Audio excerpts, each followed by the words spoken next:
hapa tu. Hii ni ngome ya Jubilee na State House utarudi. Na mimi nataka kuambia watu walikuwa kotini, Mungu awaweke, kwa sababu baada ya tarehe 17 wataenda kukuapisha, wapende wasipende. Ama namna gani? Wakati mlipiga kura, mliambiwa iko form 34B, mliambiwa iko mahali ya kuweka sahihi, mliambiwa kuna mahali itapigwa muhuri. Mlipiga kura, mkupiga kura? Sisi tunawaambia kotini ya kwamba wenye kuamua rais wa Kenya ni Wakenya hawa, sio kotini. Ni kotini inaamua rais ama ni nyinyi? Wakenya ni wale wale, wembe ni ule ule.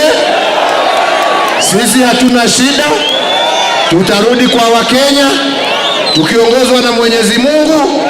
Tutawaomba Wakenya tena wajitokeze, tutawaomba kura yao tarehe 17. Tuhakikishe ya kwamba mzee huyu sasa tumupeleke nyumbani, asikuja kusumbua Ruto 2022. Bwana Chebukati, sikia kutoka Eldoret. Sisi watu wa Rift Valley hatutaki mchezo. Hiyo mikutano unafanya usiku na wakora koma. Na usituletee vitisho. Tunataka kura tarehe 17 mwezi wa 10.